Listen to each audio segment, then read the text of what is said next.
So today we're going to talk about sending push notifications to both Windows 8 and Windows Phone 7 devices using Windows Azure. So did anyone here come to my session yesterday?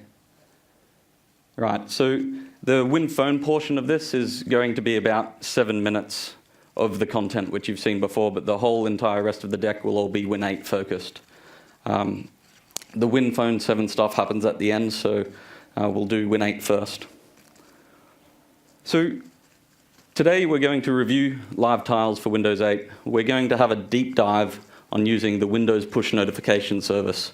So that's in actual fact a different service to the Microsoft Push Notification Service that's used for Win Phone 7. The Windows Push Notification Service is a service dedicated to sending live tiles and toast notifications to Windows 8 devices. I'm going to introduce you to the Windows Azure Toolkit for Windows 8, and the small piece for those that were here for the other session that's repeated in the Win Phone 7 portion is just a demonstration of the NuGets for Win Phone 7. You'll leave with examples of how to go and build out your push notification enabled application in Windows 8 and Win Phone 7, and you'll learn how to build a push service that can be hosted in Windows Azure for these two devices. So, to start, let's have a look at the new start screen that we've got in Windows 8. So, who here is currently running Windows 8? Has anyone downloaded the developer preview bits that are publicly available and sort of put them on? Okay, so I think there was one guy here, a couple guys. Right, so this is the new start screen that comes with Windows 8. It's sort of, it's a place where you go to see what matters to you. These are all applications. So you can see that some of the application icons are live. They're popping and peaking and they've got updated content. But you can also see over on the right here that some of the tiles are static and they're not doing anything. Now, if any of you have watched the sort of build conference or the online recordings, a man called Jensen from Microsoft sort of talked in his big picture talk about this particular screen. And he said, in reference to static icons, he said, icons are great, but they're sort of yesterday's way of representing an application. And instead, in Windows 8, we're going to use live tiles to make your applications shine. So as developers building out applications for this new OS, we need to start considering how are we going to go and make our application the visible one that people are going to want to go and use. So if you just look just at the difference between having something that's static versus something that's moving and up to date with the latest information, for instance, the weather tile here for Brussels, or the stock pricing there, you can see that the live tiles are going to draw users back into your application. So that's really the goal, is if you utilize push notifications to light up this screen, chances are your user's going to see that, and given that the content that's coming down is relevant to them, it's going to draw them back into your application. And that's really what you want as an application developer. So how we do this is using we use push notifications to light up these tiles or to send toast messages. So push notifications, let's have a little recap of what we can actually do with them. So a push notification can alter the content that you see on the screen. This is a static screen, this isn't my real desktop. But we've got square tiles, and square tiles can contain images, and you can actually change which images are being presented on them. We've also got wide tiles, and wide tiles have a very rich array of different templating options that you can use to drive your content down. So if you look at the one at the top's got both image and text. And if we look at the one down on the right here, the investments, that's just a pure text one. And as you've seen when we're on the start screen, we also had tiles that were peaking up and down with both images and text. Now, all in all, there's over, I think, over just around 40 different template types between both tiles, badges, which you see here, which is a little badge which you can control. You can give it a number that's like 1 to 99, or you could use a glyph, which is a predefined image, say, for instance, a new mail icon, or a playing icon, or a paused icon. And we can also send toast messages. So as I said, there's over 40 different template types. It gives you very rich support for going out and determining, how you want that information represented in your application.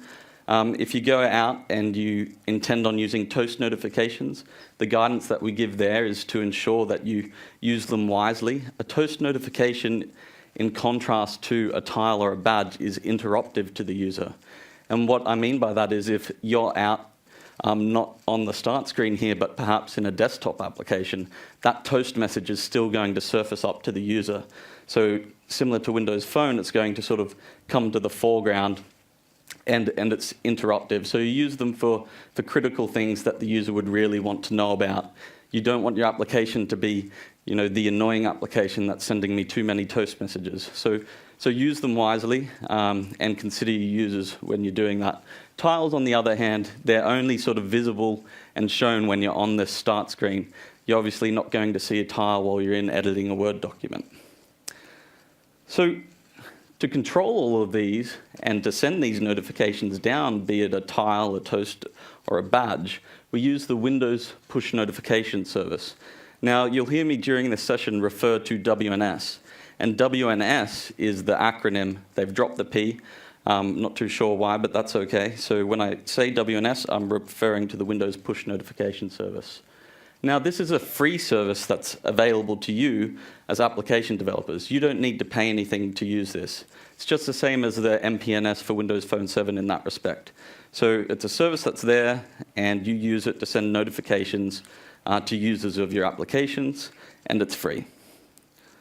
So what we'll do is we'll sort of start out here and we'll have a look at the notification life cycle as it applies to the Windows notification service. And we'll start out just doing very high level, just so you can see the discrete blocks and interactions that occur. But then we'll drill down into each of these steps that occur during this life cycle, and we'll look at sort of the code that's used, or the sort of HTTP requests at that level that you're going to have to use to interact, say, with the Windows Push Notification Service. Following that, we'll sort of drill back up and then start looking at the toolkit and some of the things we put in place there to make it a bit faster for you to develop against this. So the first step when you're building an application is you need to request a channel. Now, I should probably point out that these items in green, these are things down the bottom of the screen that are already programmed for you, and they're provided by Microsoft. The portions that you have to write as a developer are the portions in blue at the top. So you need to write a Metro-style application, and you need to write a cloud service of some description. Now, over here on the left, we've got the Windows 8 actual platform. And your Metro application can communicate with this notification client platform using the WinRT APIs. And I'll show you an example of that shortly. But the first step we do is we request a channel URI. And a channel URI is a way to uniquely identify a tile on your start screen. So you call into the WinRT API to get that, and it will return a channel URI to your application. Once your application has that, we then need to push that channel URI into our cloud-based service. And our cloud-based service will store that until a point in time that it needs to send a notification. So following that, we then need to authenticate against WNS, and we need to push a notification to WNS. WNS will then take care of delivering that notification to your client application, and it will deal with surfacing that notification up as a toast if you've requested a toast, a tile, or a badge. So you really don't need to know about the complexity of how these images are rendered on, say, the start screen. That's all taken care of for you. All you really need to do is to know how to interact with the WinRT API, how to store or register your channel URI with your service, and how to call into the Windows Push Notification Service to send notification. And we'll drill into each of these. So let's start with step one. So step one is to request a channel URI. And as I briefly mentioned before, every tile on your start screen has a channel URI. So in the case of the weather application, there was 3 tiles on my start screen. That's 3 channel URIs. So each one of them is directly addressable. Some applications don't require multiple tiles. So that an application like the pictograph application that was on the start screen, that only has 1 channel. Now, once you get this channel, you need to sort of know that channels do expire. And the guidance that we provide there is every time your application is launched, request that channel from the WinRT APIs, and then provide that back up to your cloud service. Behind the scenes, the channels actually, when we call down into here, the notification client platform actually retrieves that channel from WNS. So that deals with that sort of communications for you. And the last thing to note about requesting a channel is the actual channel you get is opaque to the application. And what we mean by that is your application doesn't really need to know what it's all about, apart from, hey, this is just uniquely identifying my tile, and I need to give it to my service so it can address this application. So let's have a look at how you go and request a channel URI. So this is JavaScript, but you can also do this in a C# XAML application if you wanted to. So the first thing that we're doing here is I've sort of had to break it up a bit because the namespaces are quite long. But the key point to note is this push notification channel manager. Now, the operation which we need to call into WinRT to return that channel URI is create push notification channel for application async, right?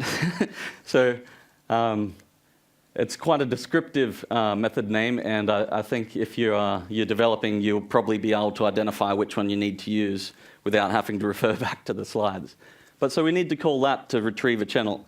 And this is async, so we do need to wire up a function that's executed as a callback here once that channel returns. And you can see here that once this returns, this call, we have the channel, and I've just sort of extracted out here to show you the 2 pieces that come back with the channel. You've got the channel URI, which uniquely identifies that tile, but we also do have that expiration time. So as I said, take note that channels do expire, and the guidelines that we give is to, every time you start your application, make sure that you call this and have this whole piece of code executed to update your channel. Now, the last piece here leads into step 2. So this is the request step, request channel. Step 2 is actually register that channel with your cloud-based service. And we're doing that here in this update channel URI method. So just to show you what a channel looks like, this is what a channel looks like, and that's what would have been returned from that call into our function in the CH parameter here. And as I said, it's opaque to your application. It just needs to treat it as a string that identifies that tile. So let's look at the registration with your cloud service. So you take that channel and you need to register it with your cloud service. We do sort of suggest that you make sure that that call into your service is authenticated. Your actual registration service that sits over here, the public endpoint, could be implemented with whatever means you want. It could be like a WCF service, a WCF REST service, or whatever you'd like to use, really. What you should do is you should push up your channel URI with any app-specific data or metadata relating to that channel. So if we're talking about the weather app, if I refer back to that, I had Brussels pinned as a tile. So when I send that channel URI up to my cloud-based service, the metadata I'd be sending with that is that it's for Brussels. I also had Redmond pinned, so that channel URI I'd also be sending up with Redmond associated with that. And that then gives us the app-specific metadata that we need to be able to send out notifications later that are related to that particular tile. So then all you really need to do is once you've received that channel and any metadata associated with that is to store it in whatever method you choose to persist that data. So in Windows Azure, we've got table storage, or you could store it in SQL Azure if you want, and we'll look at that a bit later on. So let's look at the step 3. So we've done request, now we've done register as well. And we'll sort of dig in on the register portion a little bit, I think. So this is the method which we led into in the end of step 1 after we had the channel. And we pushed in the channel and the expiration. Now, again, this is JavaScript, so it's running in the Metro-style application. And what we're doing is we're just pushing this up to a WCF REST service. And in our payload, we're just pushing up, in this case, only the channel expiration and channel URI. Now, the reason that I've sort of chopped out any sort of metadata here, but you just tag on anything else you want to send, such as the city if we're talking about the weather app. I just didn't really have enough space here. But the key point to note is that you do have a payload. You've got a public-facing endpoint to push that payload, being your channel to, and then we just use the XHR, which is another WinRT API, which just essentially does a HTTP web request up to your service. So we're going to post that up, and we've chosen a serialization type of JSON here. Reason being is we want to ensure that when we're posting data up to the service that we're using something that's sort of nice and tight as far as how heavy it's going to be in terms of using bandwidth. If we're using XML to post this data up, well then, that's got additional cost as far as bandwidth's concerned in our service implementation. So that's the register step. So the next thing we need to do is we've got that and we've gone and stored that channel up in our cloud-based service. But at some point in time, we're going to want to go out and send a notification to that particular tile, for instance, to update the content. So in the weather application, we may be changing the weather in Brussels. It may be snowing. So our cloud service has determined that it's going to snow tomorrow, and we want to send out that update to the forecast. So it's a two-step process. The first step of the process is we need to authenticate against WNS using OAuth 2. And I'll show you where you can get the credentials for that shortly.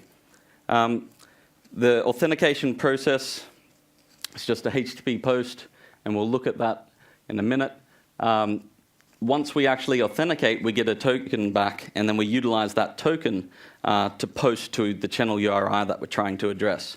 And the actual payload of that HTTP request is XML. So recall how we talked about there was over 40 different template types which you can use to deliver that notification and have it presented in the way you want. They're actually represented in XML. So we'll see an example of that in a minute.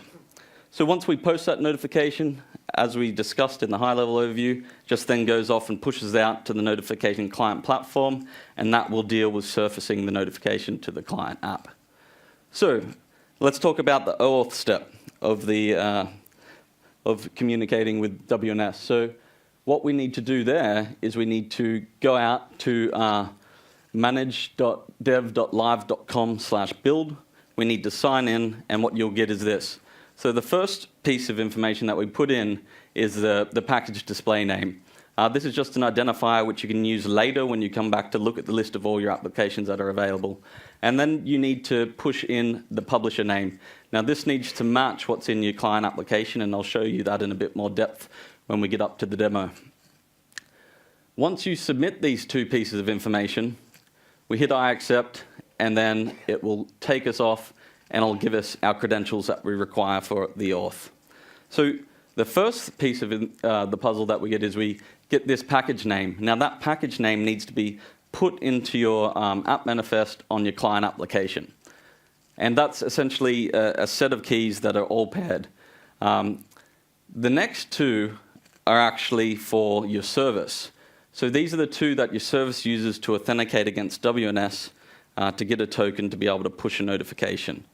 Now, what this means is that if you have a service that's using these two key sets to send a notification, then you can only address tiles that are in an application that has this package name.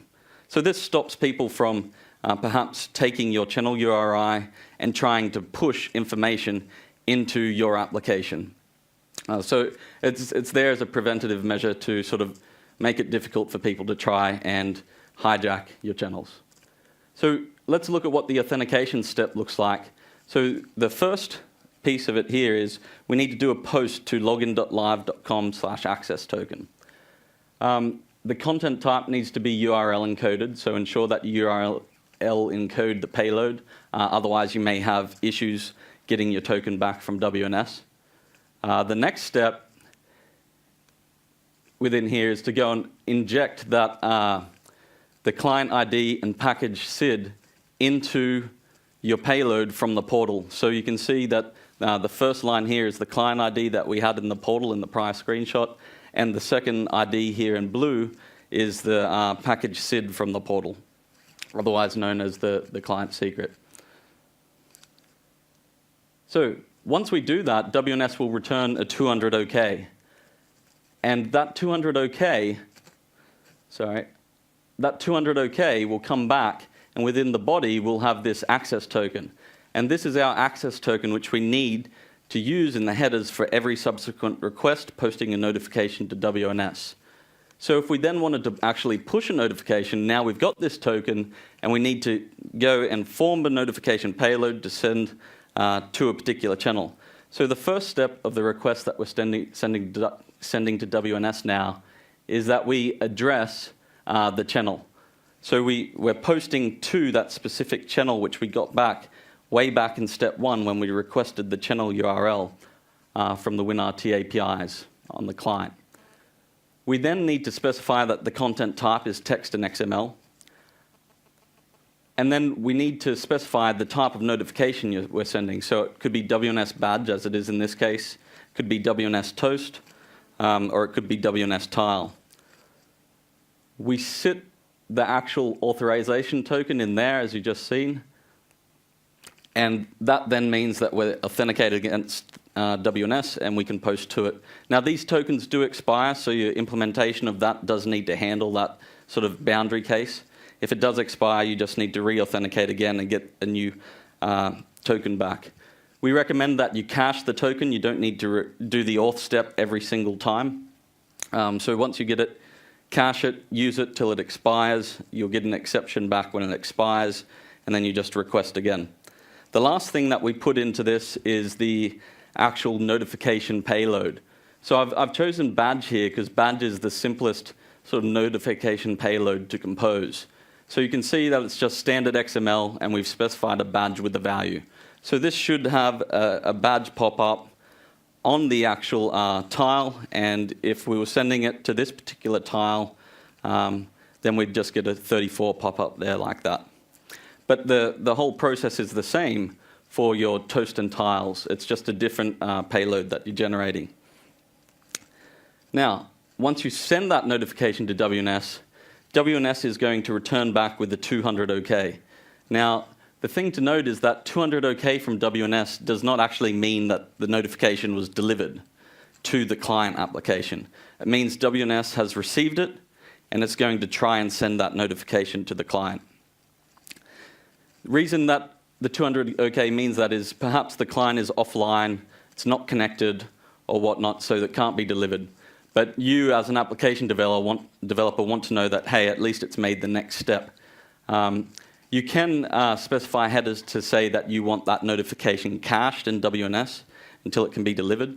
Obviously, cache will be purged after some point in time because, hey, maybe a device has been broken and it's never going to become online again, for instance. There's some additional headers that come back in this response as well. So these two are sort of useful if you're doing any sort of diagnostics and you want to report something to Microsoft. You can also request for status. So when you post to WNS that notification payload, you can set an additional header that will give you device status, such as device is offline. So if you're implementing a solution and you want to make it sort of smart, you can request for these additional headers and you can have your code react to these and then be able to sort of maybe do an exponential back off on trying to send notifications to that particular device until you have a status where it is online again. So that was pretty much, I guess, the low level of how you go and deal with sending notifications via WNS. Now, for some people, they may not really want to go and work at that level. So we realized this. So pretty much the reason that we show you, I guess, the low level is not every developer is a .NET developer, but every developer knows what a HTTP web request is. They know how to post some information. So that means you can take what you've just learned and then go out and develop, say, a PHP application or a C# application or a JavaScript app up in the cloud that's going to be able to post notifications. But we also sort of found that some people want to actually go and just use a managed API that's a bit sort of more abstract on top of that, so you don't have to deal with your requests. So I built this Windows push notification recipe. And it's exactly that. It's just a managed API that allows you to go out and do all these steps, but in fewer lines of code. So if we wanted to look at the authentication piece against WNS, it's just as simple as pulling in that package, and we just reference a namespace. And then to do the auth step, we just new up a new WNS access token provider. And again, we just pass in these credentials from the portal. The next step is, let's try and send an actual notification with this recipe. So you can see that rather than sort of going and figuring out how to generate that XML payload, that I've sort of abstracted that into an object model here that will deal with the XML serialization under the hood. So this toast notification takes in the instance of the token provider we just passed through before. So that will then deal with the authentication and caching of that token later on. So the next thing that we need for our particular toast message, in this case we're sending, is the channel URL that originated at the client that we're trying to post to. So we set that, and then we set the actual toast type. So this indicates the template. So for toast, I think there was 12, don't quote me on that, but there was about 12 different template types you could use, and we've just sort of converted that into a nice little enum there, so it's easy to go and set what you want, and that will deal with the template generation, as I said, under the hood. For toast type image and text 02, that actually requires one image. So your images, you can just direct them out to some public-facing image on the web. And as I said before, when the message is received, the notification platform deals with pulling that down and then surfacing it. And then this particular template, being toast image and text 2, takes an image and 2 lines of text. So in this case, we just pass in a string with 2 lines of text, and that's pretty much it. To send it, we just call toast.send, and that's it. Under the hood, I'll generate the payload for you for that particular template type and any other template type that you want to use. And it's as simple as that then to do the auth piece and then post the notification. You'll get something like this for this particular message down the bottom right-hand side here. So simplifies the process and reduces your development cost. So we'll get into a demo shortly, but just to summarize, the 3 key steps that we've seen was request a channel using WinRT, register that channel with your cloud service, push that notification to your WNS service after authenticating, and then that will be delivered to your client application and surfaced. So before we jump into the demo, let's just, we sort of glossed over the actual cloud-based implementation of how we go out and build that service. We've seen how we injected the channel into it, but we didn't talk about what we can use to store that information. So all of what you're seeing here is sort of, and the WNS recipe, which we just talked about, the story behind it is, prior to build, we actually had a whole bunch of summer interns come into Microsoft, and their task was to sit there, and they had 12 weeks to build an application. And some of those applications that you see on the developer preview bits today are applications that were developed by interns. So the news app and the weather app, these were developed by teams of about 3 interns each, and over the course of 12 weeks. So they've skilled up on an entirely new platform. They've skilled up on the WinRT APIs. They skilled up on utilizing Windows Azure, and they were able to sort of build out the applications, the logic for the apps, and add notification support. And in working with these interns, what we found is that for the push notification scenario, there's a very common set of requirements. And it's something that if you want to add push notification support to your applications, that you're going to have to do too. So we built out a toolkit for this. So if we looked at what some of those common requirements were for the cloud service, we just needed a secure web-based API for the channel registration. We needed persistent storage for the channel URI, and we needed somewhere to store that was sort of publicly addressable on the net, the tile and toast images that are used in the notifications. So with Windows Azure, you can do that in many ways. The way which we chose for the toolkit is we chose to use Windows Azure Compute and Windows Azure Storage. In the Compute section, Windows Azure actually has two offerings, which Scott talked about briefly in his keynote. The first one was a web role, and a web role is essentially a server up in the cloud that has full IS support, and you just build your application and publish to it. So on our web role for the channel registration, we utilized a WCF REST-based service, and we also, on top of that, we put in an ASP.NET MVC website that allows you to go out and build a notification that you can push to your device. So the website portion of what you're about to see is actually more of something for you to familiarize yourself with what types of notifications you can send before going out and implementing, your own business logic that's going to do that automatically without having a user drive the notifications at a website. For the persistent channel of the storage, we utilize the storage of the persistent channel URI. Sorry, I'm a bit mixed up here. It's about 3 a.m. back in Redmond. But to store the channel, we use table storage. So table storage, as Scott mentioned, it is a massively scalable way of storing structured data. The data is not relational in any way. It's similar to NoSQL, if you want to compare it to that. So we use table storage for that. For the tile and toast images, we utilize blob storage. Now, blob storage is essentially a place to dump binary data up there in your storage account. By default, a Windows Azure storage account has a 100 terabyte cap on it. You can get more if you're building applications that are going to use it, but in most cases, I don't think that many apps, unless you're sort of building, Facebook style or Flickr type applications. I don't think you're going to use more than 100 terabyte. But blob storage is where you put this binary data. It could be images, it could be videos if you're building a media application, or it could be, say, your Word documents, XML, text, whatever. But anyhow, for the tile and toast images, we chose to use blob storage. So let's cut across and actually do a demo of the toolkit so you can see how you can go out and start building these applications. So I'll just cut across here. And my machine has gone to sleep because I've got no power. So do we have any questions while I just boot this up? Any questions so far? Okay. Okay. So when you are, what we're about to see is the toolkit which I built out for the interns, and this helps them accelerate their development of an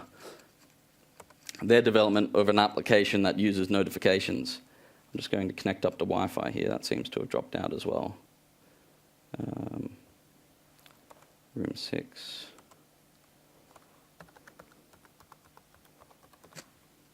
And if you're thinking of going out and building an application, then it's probably a good idea for you to consider using this.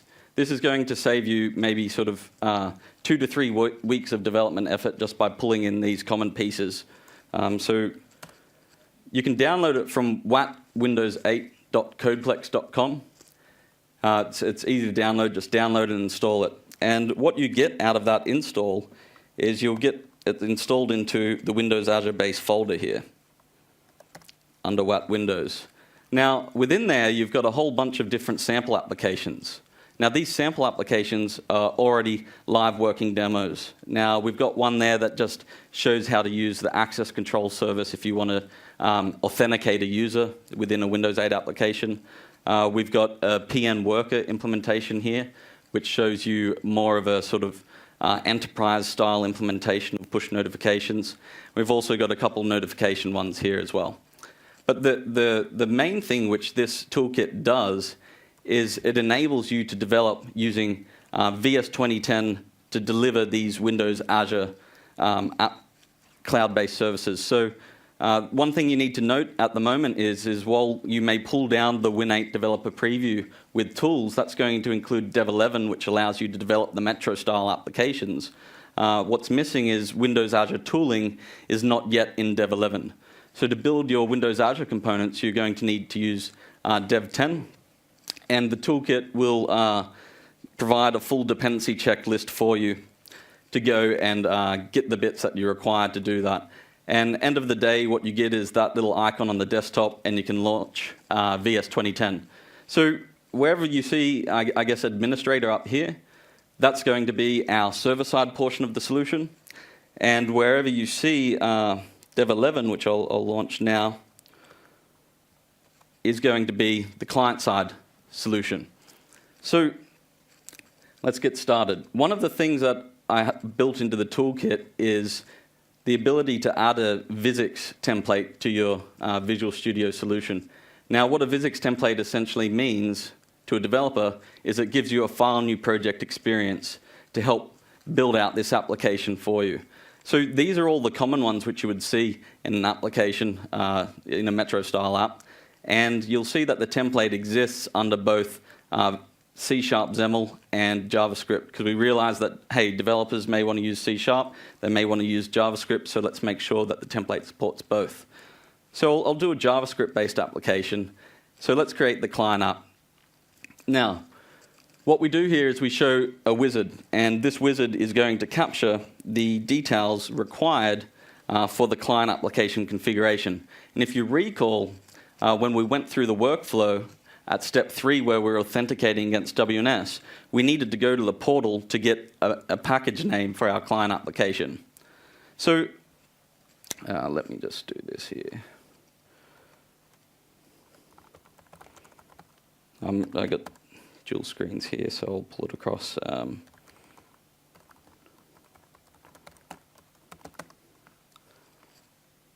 Right, so we've gone to manage.dev.live.com/build. If you have any questions, you can grab me on that email, nickha@microsoft.com. And I'll just log in here. And my password is password if anyone needs it. It's just joking. All right. So here we go. So now we're in the portal, and this is where we need to go and provide those credentials which we seen in the screenshot earlier.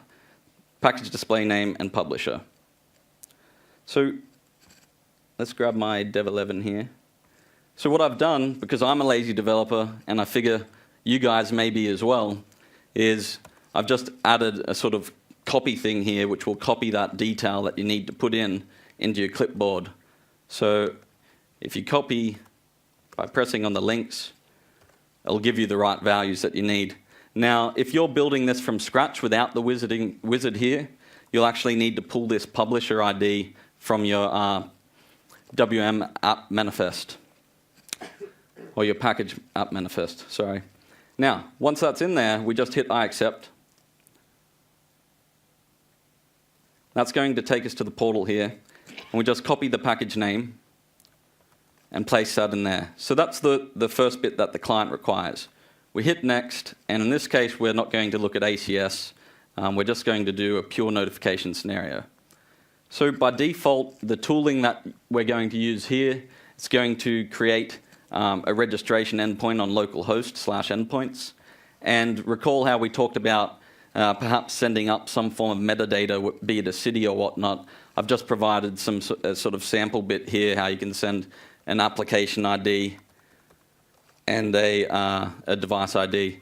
But the code that's generated, you can go and update to add in whatever fields that you want to push up to your service. So that's going to go off and generate our client application. And as you can see here, it's just going off and generating it, and that's done. Now, let's have a look at what it did with that information. It went out, and it configured a few things for us. So if you were building this from scratch with a file new blank application as Metro app, you'd have to come in and you'd need to specify a wide tile logo. Now, a wide tile logo will allow you to have a wide tile pinned on your start screen. It will also allow you to push notifications to that. If we come down further, we need to specify that it's toast capable. So this means we can send a toast notification. And the other thing that we needed to do is, so we can connect out to the internet, is we need to enable networking, essentially. Last thing is, and this is a very key piece, is that package name from the wizard was injected in here. So let's work on the server now. We've switched over to VS 2010, and under Cloud, it's installed a template here as well. Going to hit OK. It's prompting, do I want to use a real storage account in Windows Azure or just the storage emulator? I hit OK on that. And now we need the other two pieces of the authentication piece. So let me switch back to that. So let's copy in the client secret. Sorry, there we go. Now, if you're doing this manually by hand, you need to make sure that you don't have white space in the end. But again, the lazy developer syndrome, I trim that for you out of the wizard, so you don't need to worry. So now this is going to go and generate our server-based solution. It's going to have that endpoint for us to push the channel URI to, and it's also going to have MVC-based view that allows you to generate a notification and send it to your client application, which we've just generated as well. You can see down in the bottom left that we're actually composing this application using NuGets. So we won't dig too far into the NuGets, but this one here at the moment, the Windows Azure.notifications, is the same NuGet package which we use for Windows Phone 7. And that's just the portion that provides a channel registration endpoint. The other key important NuGet that it's pulled in is the WNS recipe. So here's the WNS recipe. And you can see if we look at it here in the Class Explorer, we've got a toast notification, a tile notification, and a badge notification, which we can new up, set the properties, then call send. We've also got the WNS access token provider, which we've seen in the deck earlier. Because we got a bit of a late start, let's spin these guys up and see what we can do with them. So I just hit F5 on the server-side component of the application because we need those the channel URI endpoint where we're going to send the channels to be there and available for our client to push up. So once that spins up, we'll spin up the client, then we'll go through the 3 steps. 1 being request a channel from WNS, 2 being register that with your cloud service, and 3 being send a notification. So that's our server package up and running. Let's run the client. So the client's going to spin up here. I've just got a simple UI, and I'll leave it as an exercise for home. Let me switch the screens over for you. What you need to do is probably step through it in the debugger. We don't have time today, but you should step through and see that we are calling that push notification channel manager. We're calling that async method to get a channel, and then we're doing the XHR to post up that channel to our server. So that's the channel which we just received back from WNS and posted up to our service. So let's switch back over to our service here now. And if I hit log on, we can go in and we can see that channel URI.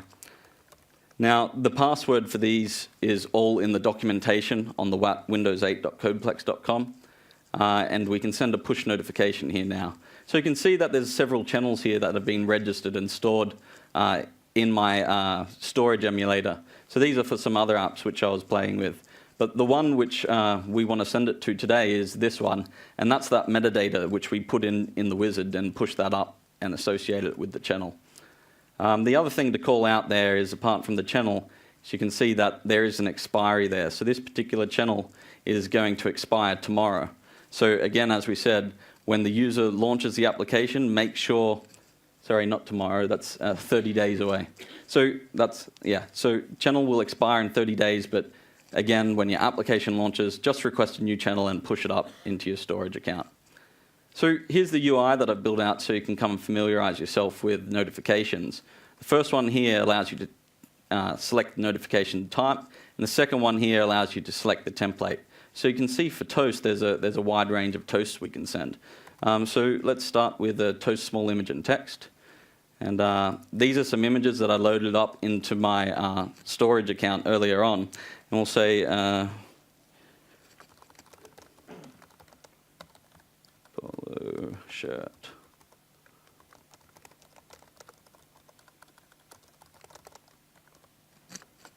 So we'll send this. And we should see a notification pop up on my other screen here. So that's Scott sending a toast notification. So that's our toast. So let's jump back and send perhaps a tile. So tile notifications have many different template types as well. So if we come down and we say perhaps let's send a tile-wide pick image collection 01. You can see quite a few there, right? So each one of these have a different XML payload, and using the WNS recipe, you don't really need to worry about that payload, you just need to set properties. So if I want to send this peak image here, we can say let's put a few people's faces on it. This one's a sort of cool template. It's one of my favorite ones, but it's sort of, I think it'd be cool for sort of Facebook style applications. And we'll set that last one, and we'll go and send that. So let's cut back over to here, and we'll scroll across, and there we go. So we've seen the tile, it's come across, and it's pushed that in. Now this was a tile-wide peak image collection 01, which means that it will peek up and show some text underneath it. Again, as I mentioned, there's plenty of different template types. You can see some of them here on the start screen. And this tool will allow you to go out and explore them and find the one that's right for your application. So the last one we'll show you is perhaps the badge notifications. So let's just send a badge so you can see that. So we've seen in the deck we did an integer-based badge. We sent 32 down, I think. As far as badges are concerned, you can only send a number 1 through 99. And it's probably a good thing to say, you know, you've got up to 99 things waiting or something like that. But glyphs provide a means to sort of push down one of these image-based badges. So if we send down the mail and just flip back again to our tile, we should see it here eventually. It should slide in. I'm just going to pop it there. Oh, you can't really see it there. It's sort of, I don't know if, there it is. So it took a little while to render, but there it is. It's probably because I'm in project mode. Okay, so that's a badge. And as you can see, we've got tiles, toasts, and badges, and a very rich templating means by which we can sort of change how they look and feel.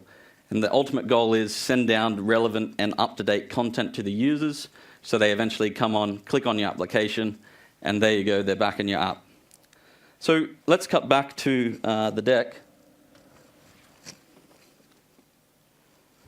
And we've got a little bit of time left here, so let's look at push notifications with Windows Phone 7. So this small piece is going to be familiar for the people that were in my session yesterday. But notifications, if you're building out a notification service, you should really consider that your application can span multiple devices. It doesn't just have to be a Windows 8 application.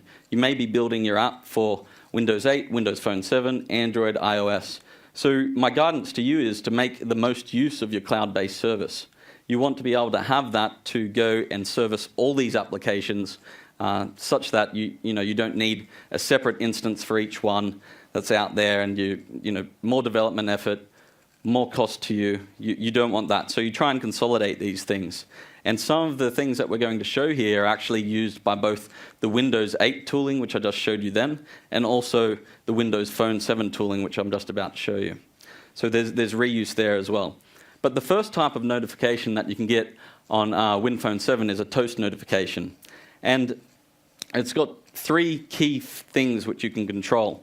You've got a title, being that little bit in the left. You've got content, and you've also got a parameter. The parameter is actually a target.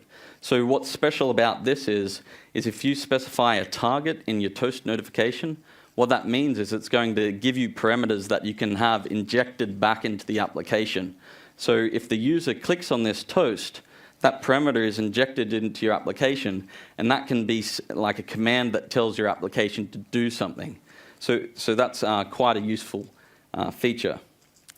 So we've also got tiles in Windows Phone 7, and with the tile notification, you can control two things, the front and the back of the tile. On the front of the tile, you can control the count.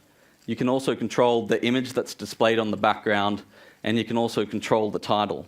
Now, one thing that some people don't really know is that if you use a PNG with transparency for your tile, it's actually going to pick up on the coloring of your application. So you can sort of do some cool sorts of things with that just using transparencies.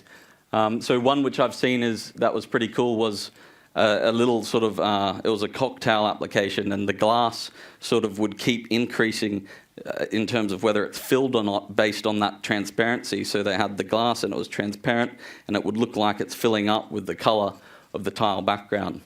As they sent tiles, it would get sort of higher or lower.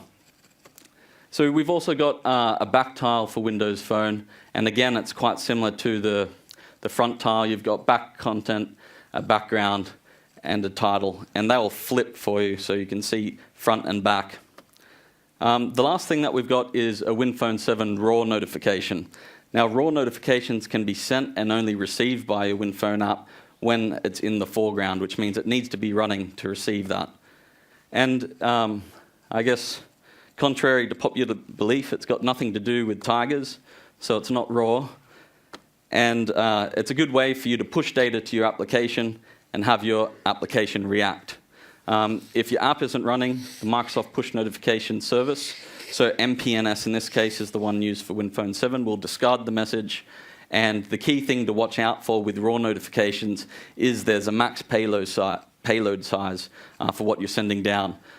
So from recall, I think the header can be up to 1 KB, and the payload is a max of 3 KB.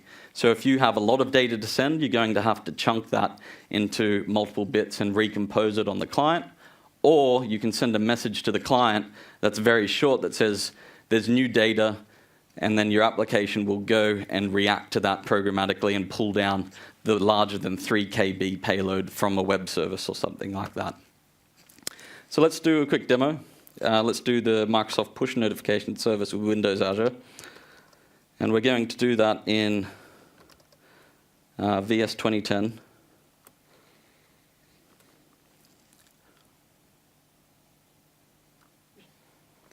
So we'll kick this off, and we'll start with a new project. So we're going to start with a new phone-based application.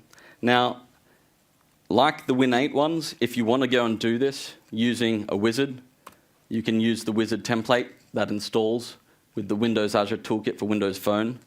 But what I want to show you here, and likewise you can do what I'm just about to do now, you can do that with the Windows 8 one.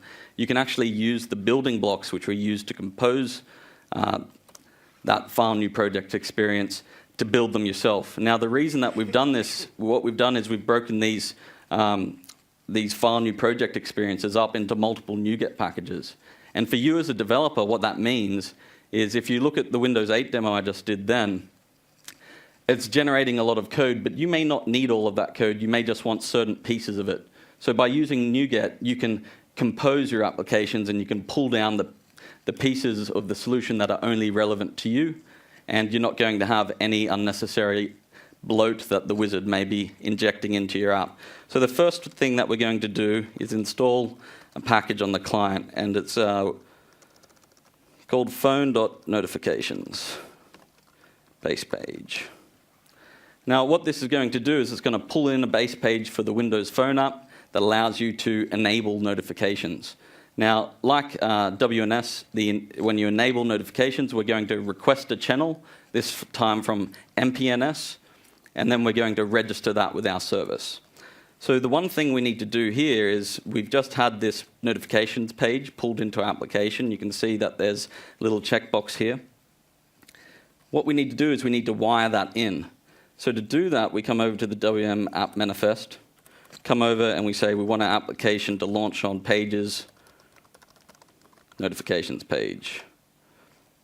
So that's it for the client app. Now that's going to deal with requesting the channel and registering it with our service. So now we need to build out that service. And I'm just going to start with a blank Windows Azure project here.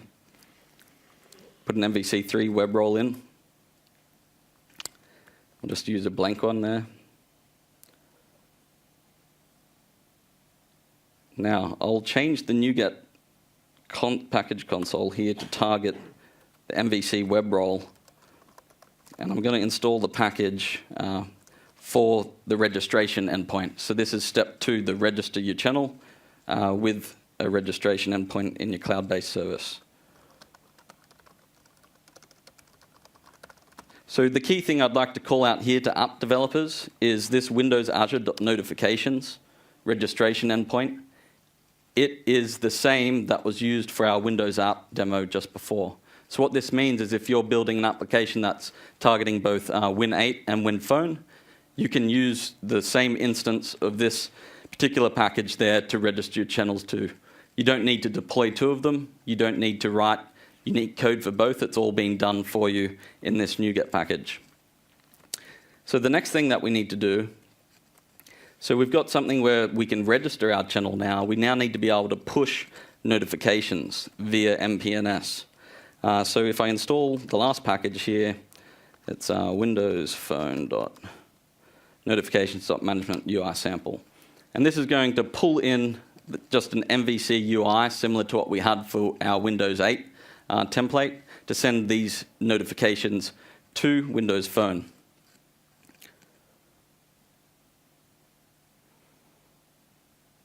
All right, so it's just pulling it down now. And in all of these NuGet packages, we have detailed instructions on how you can go and configure them to utilize, say, a real cloud storage account rather than the emulator and such. So now with that done, we're ready to go out and launch our application and send some notifications to it.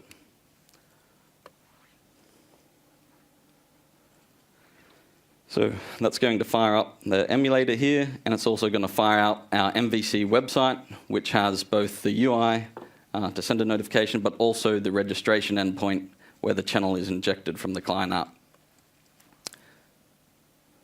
So, any questions while we wait for this to spin up?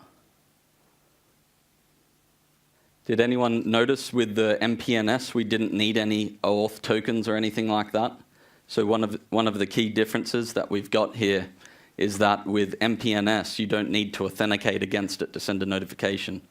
It's a different service than WNS, but that's one of the key things that you need to remember. So our compute emulator is starting up here. Let's launch our phone app while we wait for it. And it should be up any second now.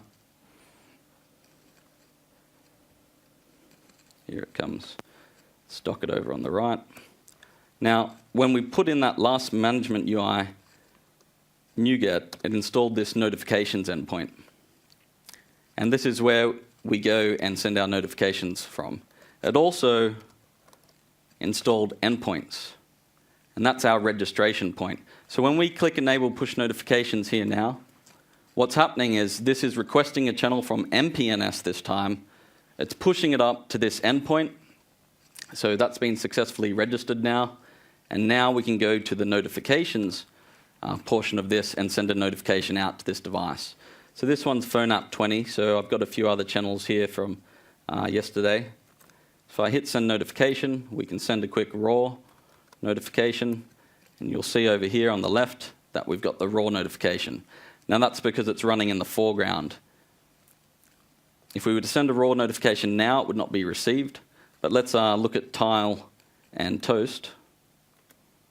So if I want to send a tile notification, we'll say this is the front. We'll send one down, and we'll choose an image like this, and then we'll do a back, and we'll send a background tile that's different. Hit send. So that should come down in a second. So there's the front. And while we wait for that to flip, let's send a toast notification so you can see the last one, and we'll close out.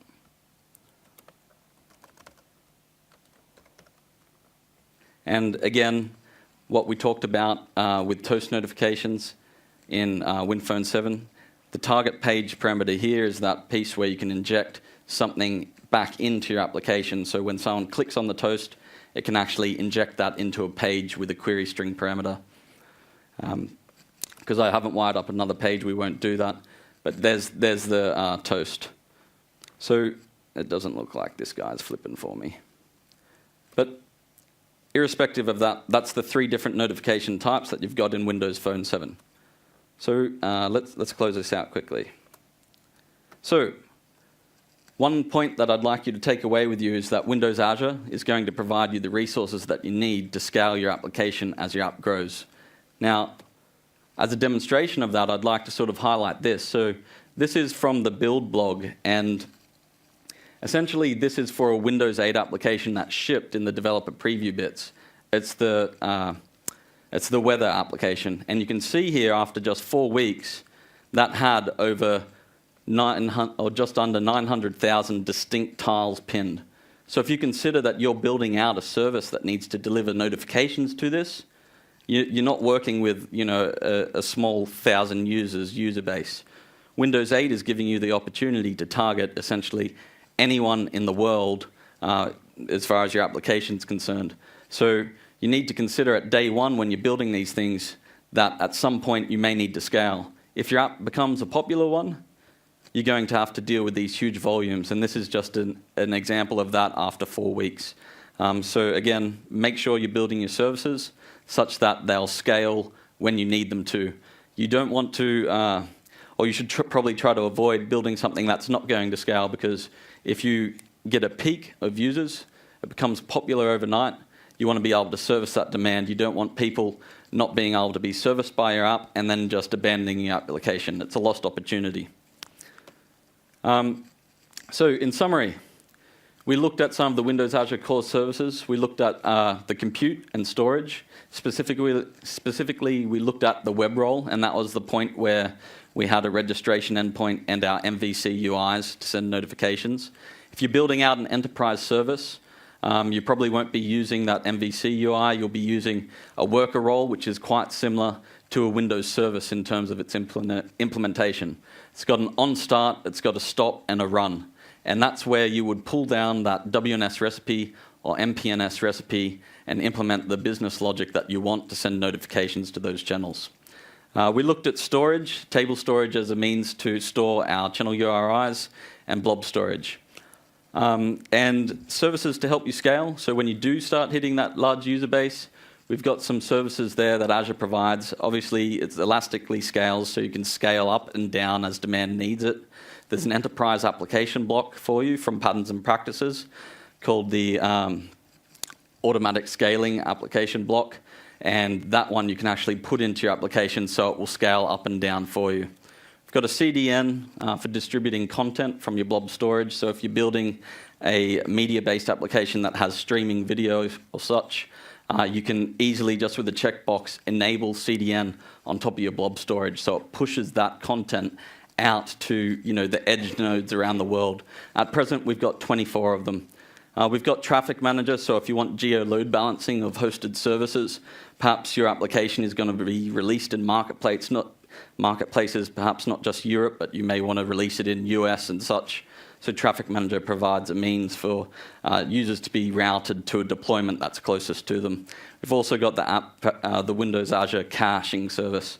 So that's a distributed in-memory cache. If you want to grab data off disk, being table storage or SQL Azure, you'd use it for your sort of lookups. Say if you're doing a products type application, you'd cache your products in there, and you're just going to get a much lower latency in terms of turning around that data.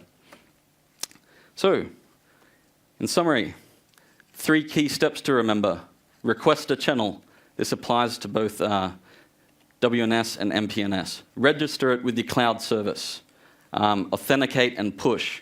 The authentication piece is only required for WNS, as we discussed. Key takeaways. The Windows push notification recipe is going to help you add push notifications to your service without having to build HTTP requests. We've got toolkits, the Windows Azure toolkit for Windows 8 and Windows Phone 7, and Azure will help you scale as your app grows. So with that, thank you for coming.